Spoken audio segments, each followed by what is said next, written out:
So, do you remember last week when we were discussing the Nothing news that they're essentially, I hate to say it, but maybe going under and following in the OnePlus footsteps?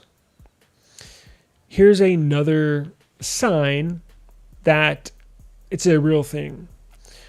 So we got a report a few weeks back, or a couple weeks back, that essentially said the same thing, that not looking good. In fact, they're in big trouble. They're losing money. They're firing half of their workforce. They're closing offices. Sounds like OnePlus.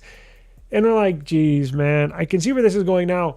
If we weren't in the Ramageddon times, if this was, let's just take the inflated prices and memory shortage out of the equation. All right, and let's just say when was it before the memory crisis? Probably 2 years ago, 3 years ago, 2 years ago. Let's go 2 years ago. So let's go in reverse, back in time, 2 years ago. If you told me Nothing was having problems, I necessarily wouldn't be shocked, but I would be surprised because they had momentum. They were making good device after good device. There was demand for their products. And they were relatively fairly priced. You jump forward to today, and I believe 100% that they're in trouble. With the manufacturer cost, the cost of making a phone is so much more expensive. They have to jack the prices up. Well, guess what? That messes up their little niche in the market. They really can't ask, $900 for a phone or even $600 for a mid-range phone. No, there's too much competition out there. There's too many better options. So I think they had a perfect little niche in the market before the Ramageddon memory shortage crisis, where they were perfectly priced. They had a really good niche market, and now this memory thing just jacked everything up. Well, fast forward to today, like I said, they're laying off half of their force. They're closing down offices. Now, they've come out and said, no, it's fake news. That's a lie. But the shutting down thing, and they said with the firing of half their force and the closing down of offices, they said, we're just restructuring. I get it. They're supposed to say that. But over here at eSIM Studios, I like to be honest, right? I'll admit when I'm wrong. Like most YouTubers don't. But I think they're in big trouble. And of course they're going to say that. Of course they're going to say, oh, no, nothing to see here. We're just restructuring. Yeah, well, they're still trying to sell phones. They still need to make money. So, of course they're going to say that. But this is not good news. In fact, it looks like they're going to nosedive. Now, they sell other things than phones, though. And I mentioned a week or two ago, what if they just stop selling phones and they just do earbuds, right? What if they just stop? Did that zoom in? Do I have hand controls here?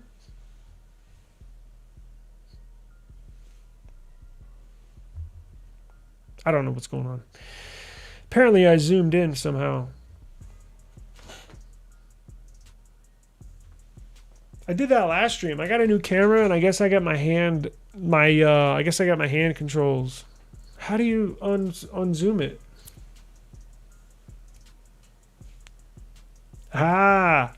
There we go.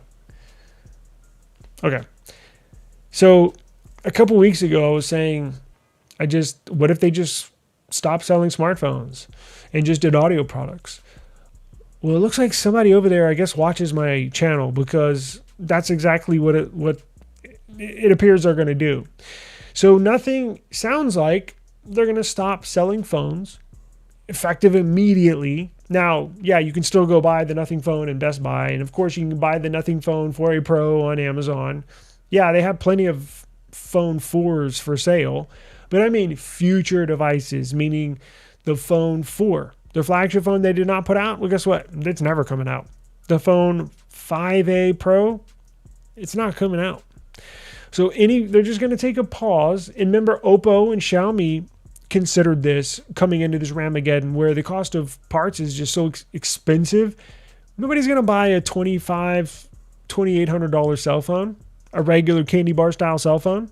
And that's how much it would cost with, with these prices just going insane. So they can make money on the mid-range phones because they're not top tier hardware inside there.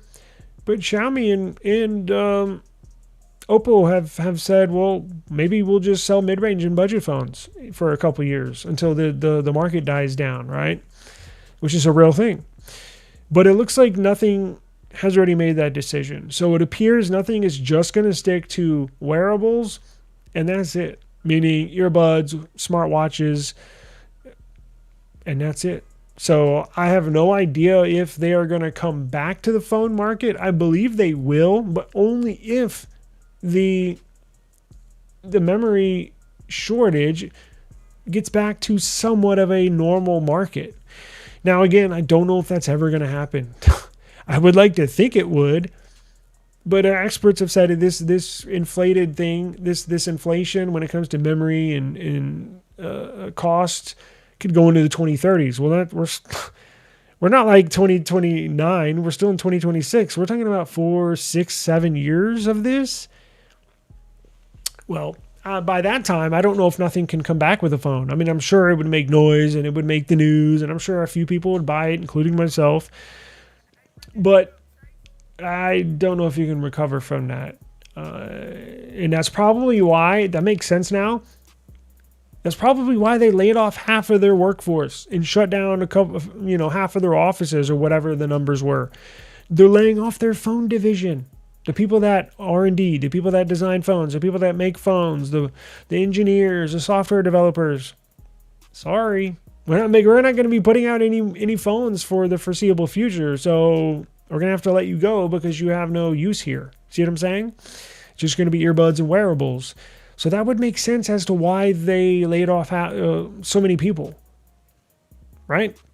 I mean, it makes sense to me. You hear all these little things, but over time, over a span of 3 or 4 news stories, when you add them up together, it's like, I get it. I see what's going on here. That's exactly what's going on. Now, I don't bring this with joy. All y'all know I love nothing. Like, I've been a huge fan since the very beginning. Me being in business, I understand. I bet Carl Pei, I bet he is. I bet the dude can't sleep. I hate to laugh. God, you talk about stress. I bet that dude is stressed out. Like, it sucks. I wanted them to do so good. And I'm not saying, oh, they're dead, I'm just going to forget about them. But when you exit the phone market, we'll have to see if they can just survive on wearables. I don't know. We'll have to wait and see. Yeah, it does suck, doesn't it? Because even if you don't use a nothing phone, you still want them to do good. Even if you don't use a nothing phone, you still need them to succeed. Because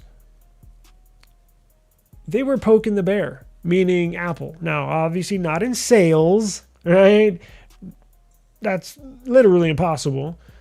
But as far as design, right? There were a lot of people that went from a iPhone to a nothing phone. It puts pressure on status quo, right? Where you're just kind of moving forward at a boring pace, really nothing's changing, and then in comes nothing, boom. That's a new company, refreshed, new designs, different style, different look. That's good. That's good for the industry. Now we're not going to have that. That's bad. Because you're going to fall back on not much really growing. Design stagnant. And now with the memory prices, it's going to kind of get stale here. So yeah, it sucks. I would like to see them make a comeback at some point, but is that a reality? I just have no idea. When we will have to see if they can survive just selling wearables. That in itself is going to be a struggle because there's so many companies out here that do that and do it very well. Of course, you got Apple, the AirPods and Apple Watch, which is very popular. You have Samsung, the Galaxy Buds and the Galaxy Watch. And then you have companies like Sony, companies like Beats, like JBL. Like, I think the wearables market is even more crowded and even more competitive than the phone market. I mean, it's just a more crowded industry or niche inside the tech industry. So I hope they do well. I want to see them come back. Yeah, we desperately need more variety. Like we're starving over here. And that's frustrating. And I think it's frustrating for people like Carl Pei, because it's hard to, I mean, it'd be like, for somebody like me, it'd be like my dream thing is to like start a phone company. Holy crap, my head would explode. But that being a real thing, I mean, of course you can start a phone company, but 99% chance it's going to fail. That's just fact. But just to keep that thing going, it's such a hard feat because it is dominated by two players, Samsung and Apple, and that's essentially it. So we need more variety. We need more options.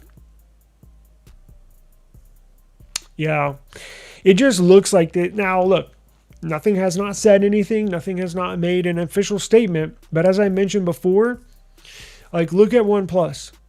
All those, it seemed like every month or every 3 weeks we would get a new story about bad news, right? But then if you take a snapshot of 6 months of that bad news, at the very end of that bad news where we officially get the bad news, you go back 6 months and you're like, oh, I see why all those stories came out, right? And of course, there's fake news out there, of course.